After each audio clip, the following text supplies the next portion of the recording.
Hello, my friend. Again, we are in front of a camera in the European sports betting consultants Tiger888 video and podcast production. As you might know, I'm Jorma Vuoksenmaa, and the gentleman on my left hand side is Karri Hannukkala, my odds compiler who is expert in continental European soccer. And today I interview Karri in order to find you a few good teams in German Bundesliga and in the Spanish LaLiga. A couple of teams to bet, and on the other hand, a couple of teams to lay, fade, go against, bet against.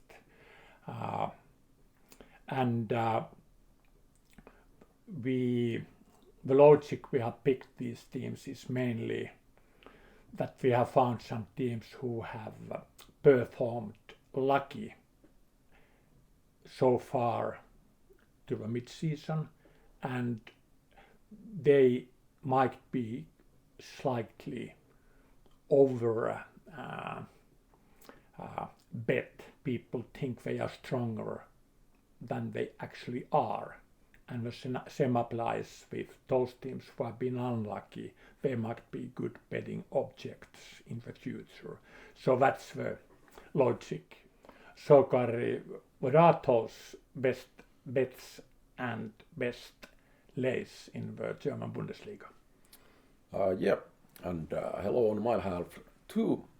The best bet team that we have chosen is the best team at Bundesliga, Bayern Munich, and they have even outperformed our very high expectations under excellent manager Julian Nagelsmann, as they did last season, and even this season they have been better than we have expected. They have exceeded our high analysis even by 3 percentage points in ESBC Power AI expected goals versus our analysis. And market has just given too high odds relative to that superior performance level. That's quite surprising and interesting, because quite often those good teams, branded teams, well-supported teams are overbet. But I quite believe you that Bayern Munich might still give value, because first of all, the favorite bias is in our side. We are so probable winners, but people hate to risk, say, 100 euros in order to win 25. And secondly, Bayern is, even in my opinion, such a once in 10 years team that they, surprisingly enough, they might offer value even with all those tiny odds. Besides Bayern Munich having outperformed our very high expectations, they have nevertheless at the same time being unlucky in their results. Even though the results are great, our expectations are still even higher. There's a lot about the quality of the team. And with exact numbers, their results power rating is 7 percentage points below the performance level according to our expected goals. Okay, now I believe you. And on top of that, the interesting thing that might be of value to our listeners is that we have this difficulty indicator at ESBC Power AI, which describes how much team has suffered from injuries, suspensions, and the relative difficulty of the schedule. Yeah.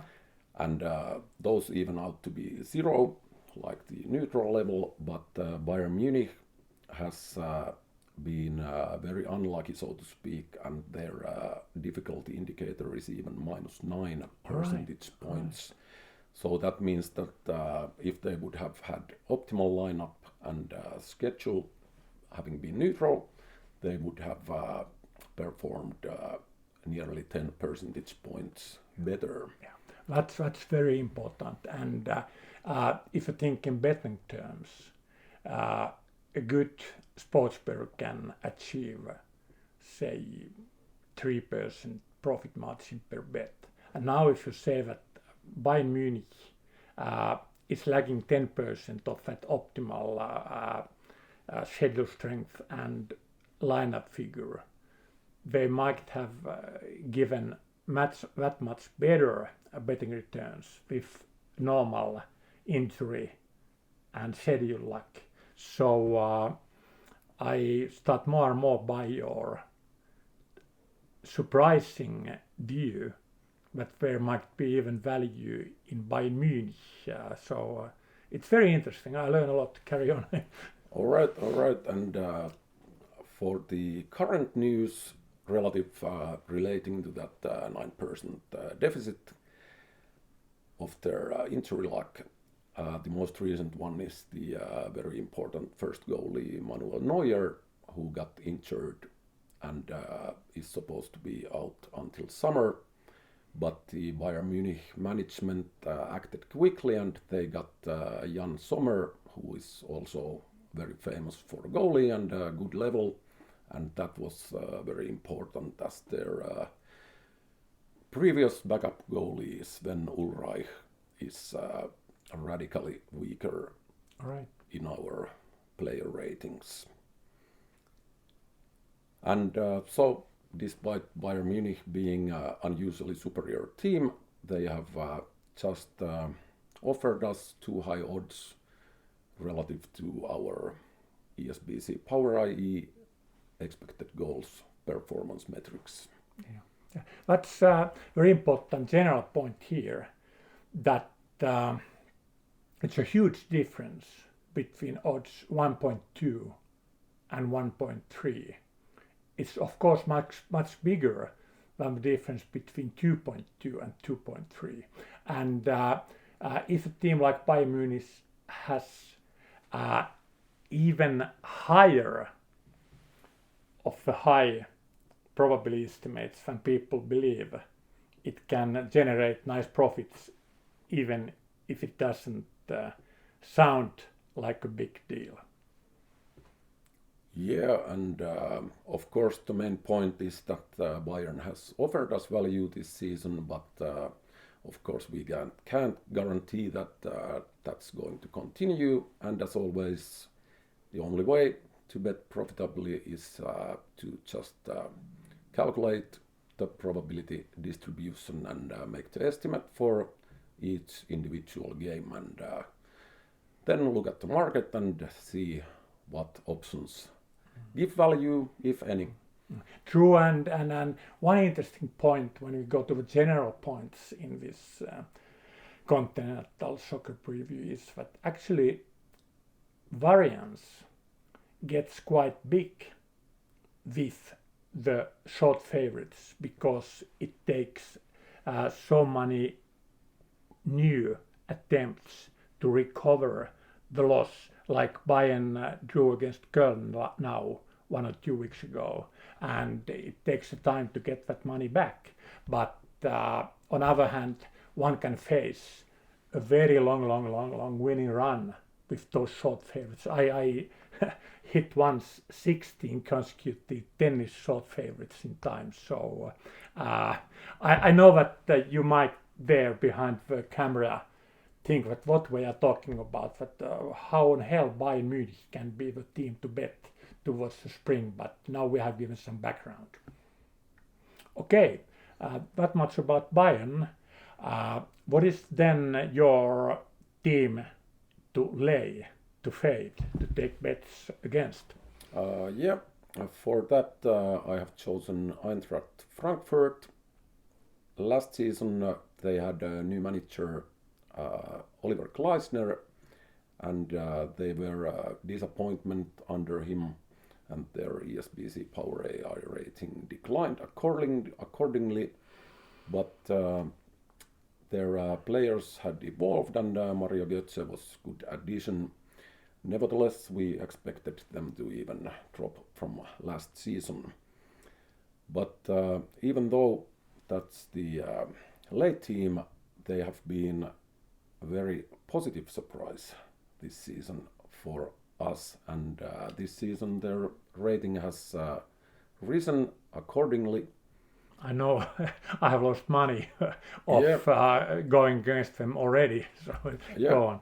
And and despite being a positive surprise, which our ESBC Power AI rating has reacted and risen a lot, they have also been very lucky in results. This same luck metrics relative to performance and the wins and draws they have accumulated, they have performed in results even 10 percentage points above the expected goals, what those expected goals would suggest that their performance level should be. Okay. And they have just given us once again good value relative to those performances to bet against. Yeah. And we should continue. Yeah, and that more nicely maybe fits to the general idea that those teams that overperform are good to bet against. Some teams are more popular. Like they say in American football, Dallas Cowboys is America's team, and like Eintracht Frankfurt is kind of traditionally very supported German team. So that might be one of the reasons why their support in betting is stronger than their performances in quite long periods of time. So there, I think I'll be along with you laying bets on Frankfurt along with you and ESBC customers. So that much about the German Bundesliga, and we can move to Spanish La Liga. What is your best team to keep betting in La Liga towards spring? Okay, at La Liga I have chosen also the best team as in Bundesliga Bayern Munich. So here we have Barcelona, and the difference is that Barcelona didn't start this season as the top team in our rating, but arch rival Real Madrid was narrowly the favorite at our pre-season analysis. But however, this season's performance metrics at ESBC Power IE expected goals have seen that Real Madrid has performed as expected at an expectedly high level, but Barcelona has just exceeded also very high starting expectations, but so clearly that they have risen already clearly above Real Madrid at our Power AI rating. And of course the most meaningful change in Barcelona was the arrival of Robert Lewandowski. That's one of the top players in our player rating, who accidentally came from that previously mentioned Bayern Munich. And he of course raised our expectations during the summer, but it seems that on the field and as a team they have just even managed to be even more than the sum of their very good parts. And of course, besides Lewandowski, they strengthened their defense with Andreas Christiansen and Jules Koundé during the summer. And they had some difficulties getting the playing permits due to some fair play rules or whatever. But nevertheless, they got the permits and have been superb on the field. And they have, interestingly, despite giving us positive value, they have also been lucky in results. Their performance rating in wins and draws is close to 90%, which is unusually high, and about 6 percentage points above our even current higher ESBC Power AI rating. And they have also suffered more than usual from injuries and suspensions, having the difficulty indicator at -3 points. But just all things considered, the odds we have been getting are just too high according to our numbers. Yeah. Here I have one interesting point.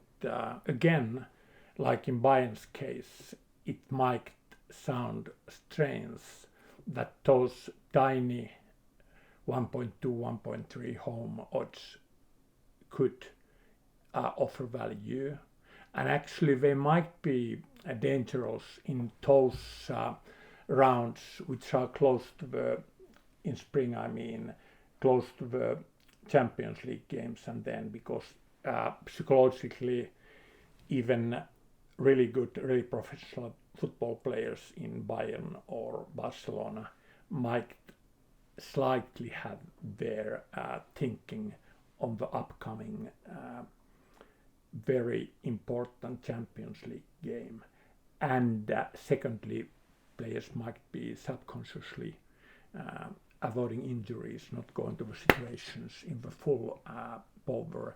And for third, even with wide good squad, the second and third string players to each position are not as good as the starters.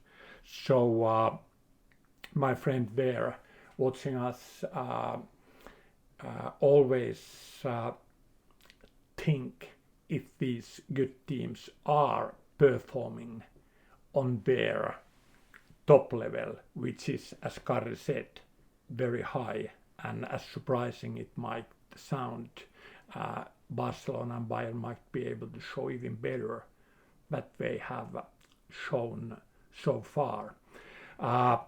Another interesting point is that the difference between, say, odds 1.21 and 1.27 is huge. The profit margins in professional sports betting are 2, 3, 4%. So every 100 tick of the low odds is worthwhile, and I can't help to recommend you to use the sport market odds comparison service, and service which automatically places your order to the best available odds. Sport market service gives relatively big edge on you, especially on these strong teams, low odds favorites like Bayern and Barcelona and so on. Interesting point about Barcelona and them giving us positive value, besides being a famous and popular team, is that one explaining factor why they are giving edge to us now is that last season in the fall, start of the season, they underperformed, i.e. their results were weak, and they got a lot of bad press, and they got barked at, and that was a follow-up from the previous seasons, their historically humiliating 2-8 loss to Bayern Munich at the Champions League, and of course iconic Messi's departure, which took maybe in many people's eyes the essence of the team and bigger portion of their playing power than he actually took with him, as he was also starting to age inevitably. True.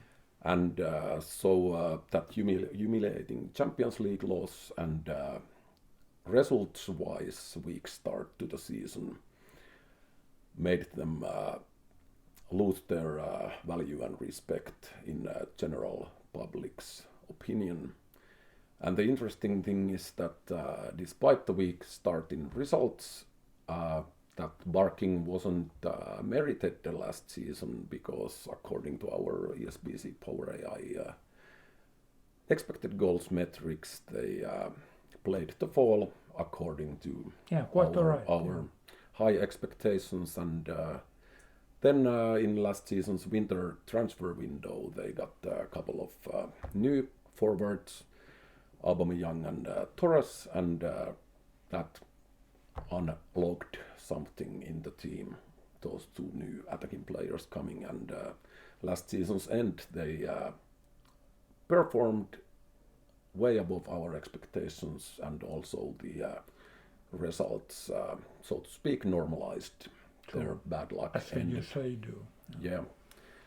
And so this season they have just, so to speak, continued that positive trend and good psychological working atmosphere, if you like. Yeah, it affects it definitely, yes.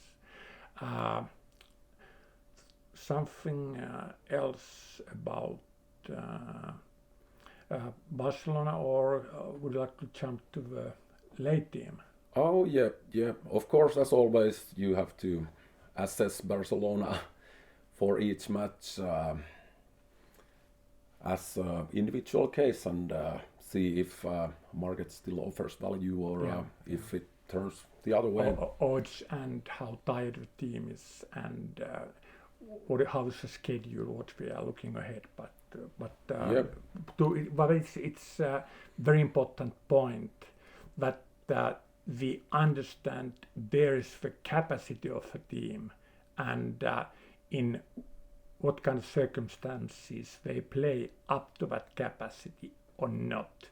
The first thing is always to know how good the team is, and you have, I think, quite comprehensively and decisively told us why Barcelona is so strong, and that they are even stronger than Real Madrid, and clearly stronger than Atletico. So I must add something. When I gave you the freedom and responsibility of finding these bet and late teams, and you are the expert and full-day continental footballers compiler with ESBC. But I follow this and that bits and pieces casually, and I don't go that deep and that good as you do. But I have a feeling that Athletic Bilbao is very solid, well-spirited team, and we have decent results, but I think that they have been slightly unlucky, and they have even one gear to show more. And in Bundesliga, I strongly believe that Union Berlin is not.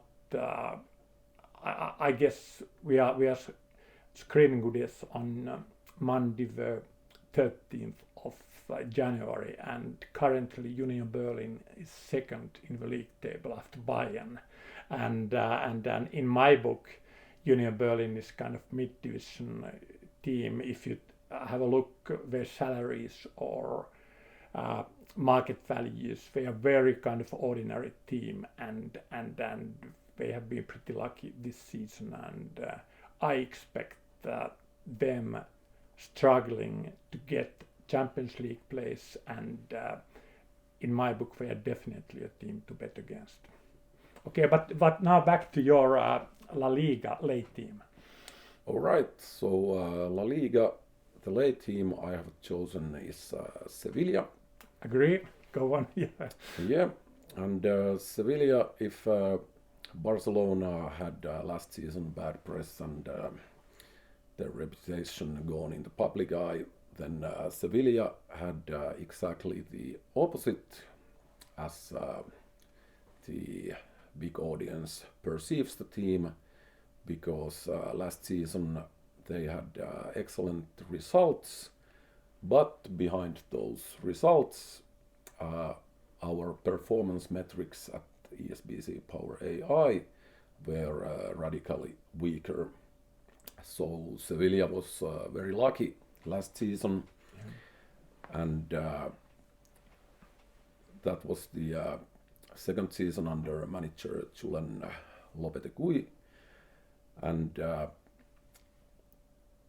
he was let go early this season, and this season... Strangely enough, because in my book he's good, but go on. Oh, yep. We might have a little disagreement about that, because as said, the performance metrics last season were but I mean in longer perspective, but go on, Yeah, and nevertheless, the radical change in Sevilla this season was during the summer.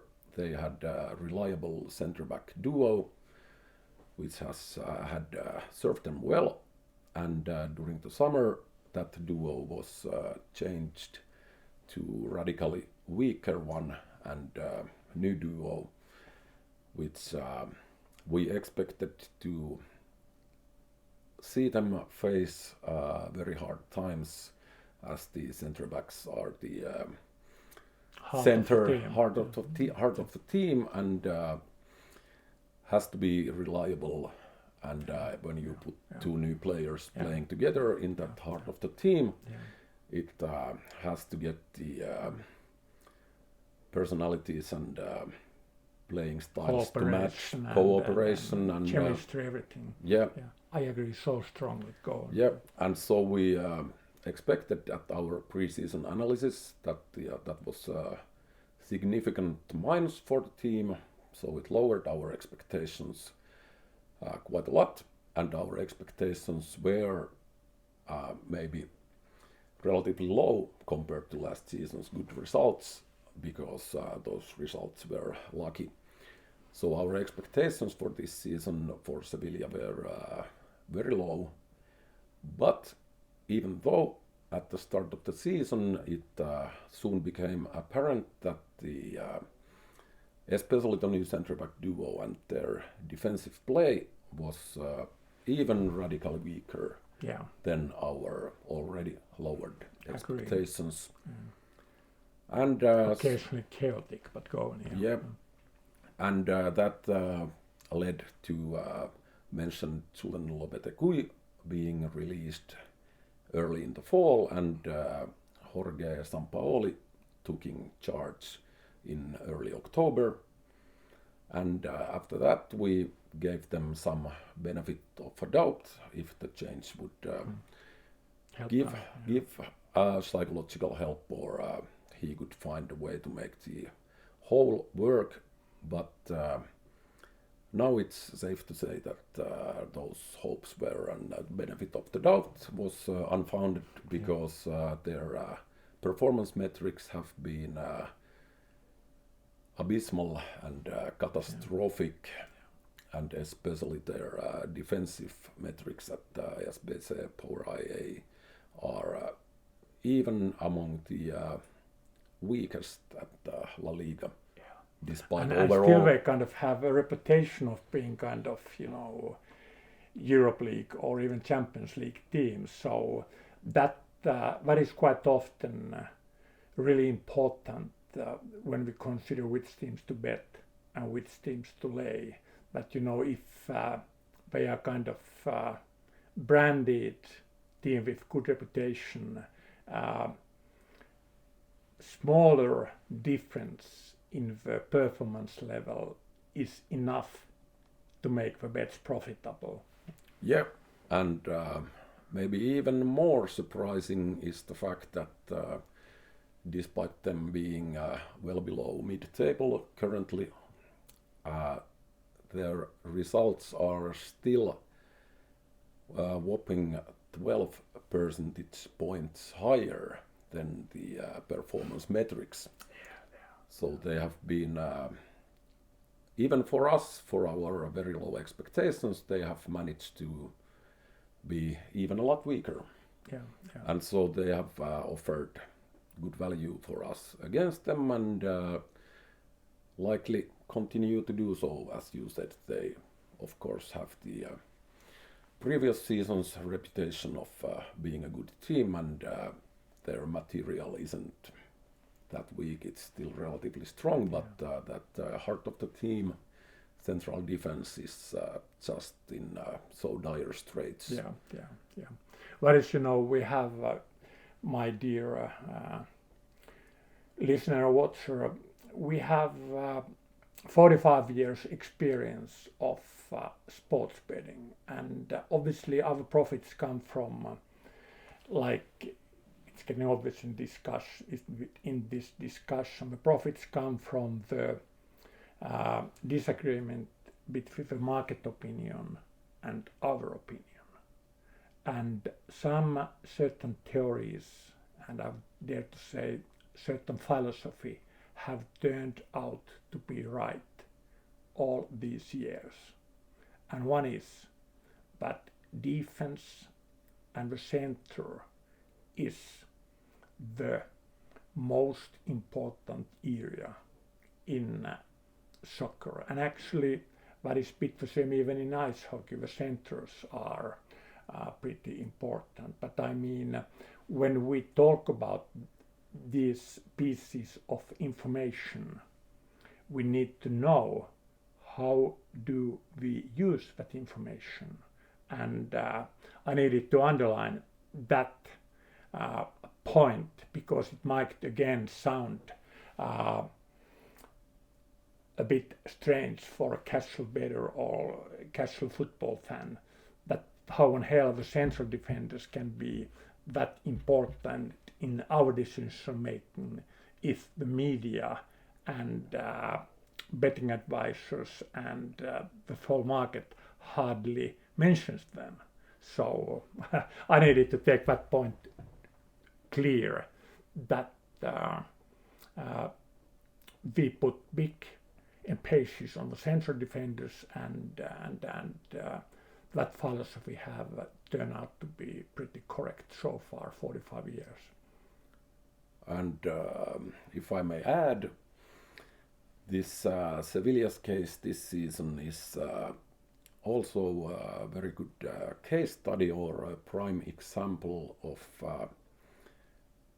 how you should react to numerical information, even expected goals. That is the best way to describe the team's performance level. And in Sevilla's case, as said, those have been abysmal.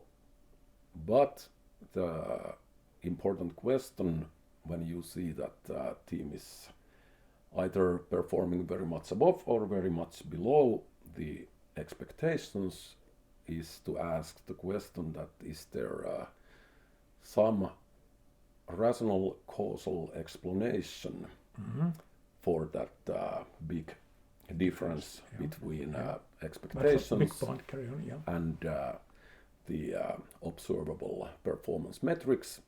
And in case of Sevilla, as already talked in length, it's a very clear causal explanation that the centre-back duo was changed, and it just proved to be even a bigger disadvantage than we had thought. But if nothing would have changed, the team would have remained the same, and they have had this radically weaker performance numbers, we would have reacted more mildly than we have now at ESBC Power AI rating. Yeah. Sounds logical, yeah. So that's all about Sevilla, and hopefully we get good value betting against them also in the future. Yeah, we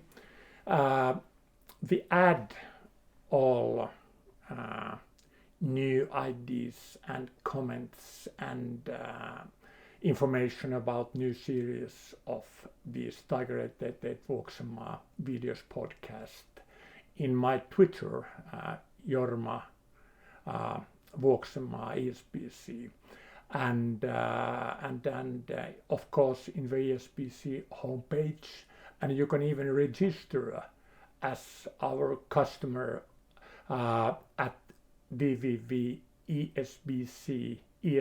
like European Sports Betting Consultant. So stick with us, and I guarantee your performance and understanding in sports betting will improve. I do not guarantee you will be a winner or that you would get rich with sports betting. You will if you add something like make some sacrifications with your time management and thing, and have self-discipline needed and blah blah blah. You might even be a constant winner, but I guarantee your performance will improve when you stay together with us, keep listening, keep asking. You can send us emails and tweets and everything. Our objective is to win together with you and enjoy of sports betting, not only money-wise, but as an experience and good fun. Take care. Thank you for your time.